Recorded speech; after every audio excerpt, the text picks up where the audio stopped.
Welcome to our Success Podcast here at Revero.com. My name is Kiki, and I'm a coach and a member here at Revero. Today, I'm very happy to be joined by Jeremy. Jeremy lost 50 pounds, lowered his blood pressure, and eliminated medications for blood pressure and sleeping on the carnivore lifestyle.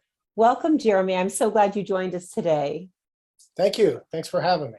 Yes, we're very happy to have you. So why don't you tell us more about the state of your health and various symptoms that you were having before you found this carnivore way of eating? Sure. So I guess I'll start when I was a kid. The main kid diet I think that me and my other friends were on were, cereal and Swiss cake rolls and juices and Kool-Aid and hamburger helper and things like that, toaster strudels and lots of packaged foods. Yeah. Quick foods. And growing up, mom, grandma always told me, watch out for too much salt. You don't want to use too much salt, and it'll give you a high blood pressure. It'll do this, it'll do that, and watch out with your bacon. It'll clog up your arteries. And great grandmother, she would always save the bacon fat, and she would cook with it. She would always use real butter, and she lived till like 91 or so. But obviously, everyone else thought that she didn't know much what she was doing. And now we have I can't believe it's not butter and turkey bacon and all these because we're smarter now. It's the 80s, and we know. Right. We have our food pyramid. We have our low fat, low absolutely carb. I mean, low fat, high carb. And yeah. So I would as a kid, I always had love handles, and I hated that. And I was always a little overweight, 20 pounds, 15 pounds, but wasn't really out of control at the time. So then you fast forward a little bit, into your mid 20s. And then next thing you know, the doctor's like, hey, you're on, you need to be on blood pressure medicine. You're, 138 over 91, whatever. We need you to be on blood pressure. Okay. I couldn't sleep very well. Hey, give me some sleep aids, And then, always trying to, whatever the new information is, oh, it's low fat, so get rid of everything in the fridge and new low fat butter or fake butter or, low fat cream cheese or low fat this and Mediterranean that. And what age did you begin dieting? Man, I probably started paying attention in my mid 20s. As the weight started to creep up, and fast food, love McDonald's drive-through in the morning, of course, pizzas and subs and, all that stuff's fun. And, it seems to hit the spot at the time. And, but then I would go back and say, no, I got to get serious now. I got to lose 20 pounds and, low fat this, and let's go to the gym. And, if you're going to go to the gym, you want to bulk up, you want to carb up, and eat some pasta or just eat, then you try, hey, let me just eat 1,500 calories a day, lots of tuna and lots of, greens and salads and all this other stuff. So, and then did your blood pressure continue to rise? You continue to be under treatment for that? Yeah, it didn't seem to matter what I did as far as losing, and I would go through periods where I'd lose 15 pounds, but it would slowly come back because the way I was doing it was not sustainable. I wasn't happy about it. Always was on some sort of diet. Oh, I can't have that. I need to really be good. And the blood pressure, I just stayed on blood pressure medication. Then it went into my 30s, and I at one point I hit to like 264 pounds, and my neck was just swollen. I was just swollen, and blood pressure still not good. And finally maybe got down about 220. I would go up and down all the time. I got down about 220, my early 30s, and then most of my 40s, I've just like hovered around like 240, 245. Tell me some other, maybe, did you have body pain? Did you have, skin rashes or indigestion? Like what went along with, or low self-esteem? Like what else went along Yeah. with being that weight?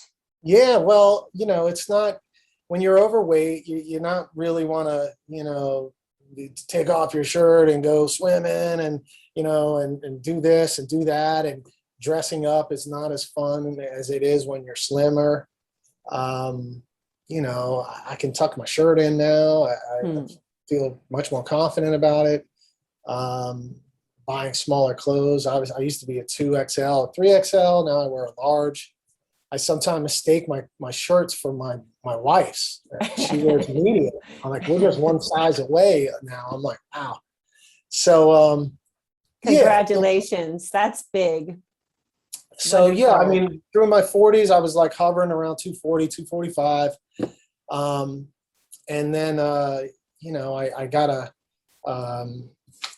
saw some documentaries. My wife at one point, she decided to go mainly plant-based, I suppose, for about the past 8 or 10 years. She'll still have eggs and she'll have fish that I catch for her, but it's mostly vegetables and stuff like that. But she eats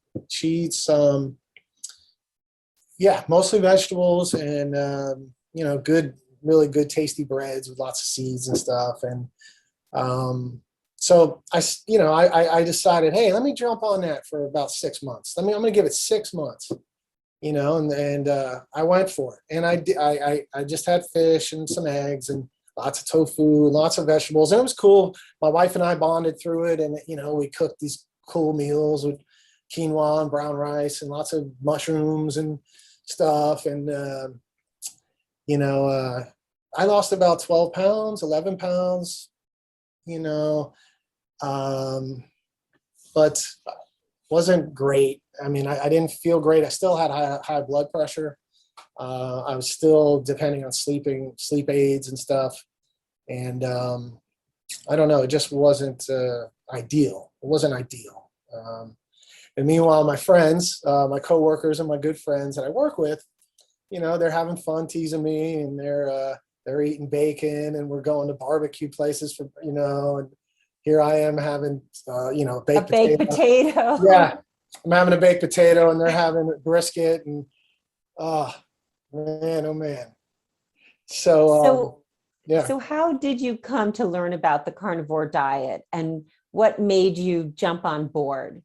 Great question. So those two friends that I was just mentioning earlier, my good friend Jeff and George, he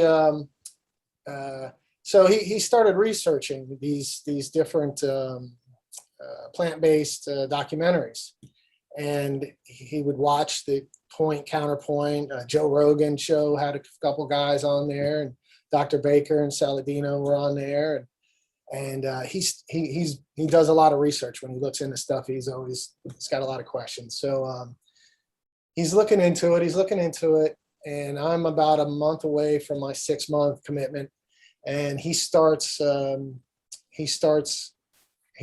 carnivore. And then it was my turn to start making fun and stuff. Oh, you're going to eat ribeyes every day. Oh, that's got to be good for you.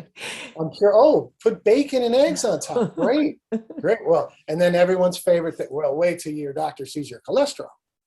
We'll see who's laughing when you get your cholesterol back. So I'm watching him, and I finish my 6 months, and I go back to just eating however, and he just starts losing weight. He starts feeling better. My other buddy always had joint pain, back pain. He's losing weight. He's feeling better. He starts walking more. He's much more active. And I'm like, what? I'm like, it really piqued my interest. So I'm like, huh.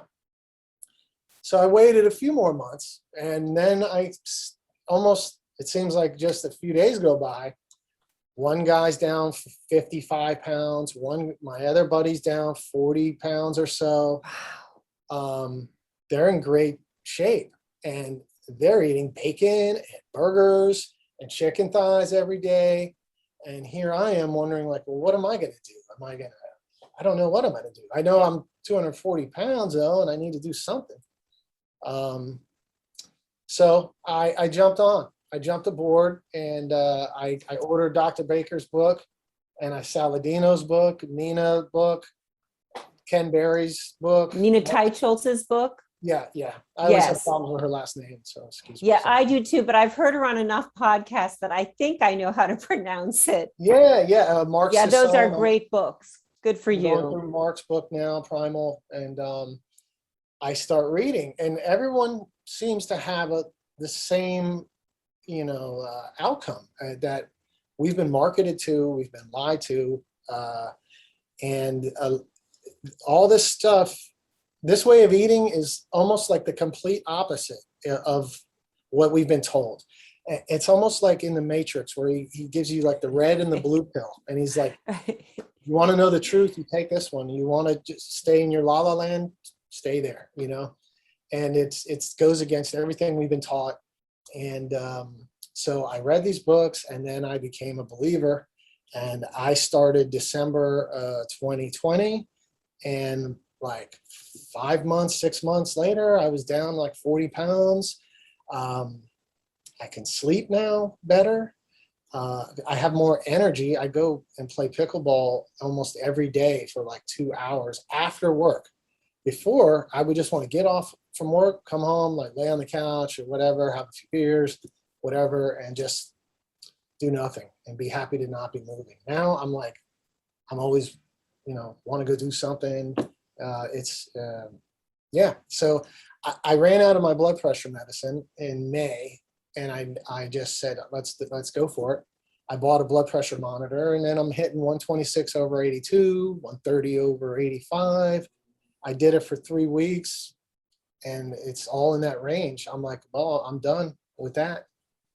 And that's since you were 20 something years old, you'd been on blood pressure medication.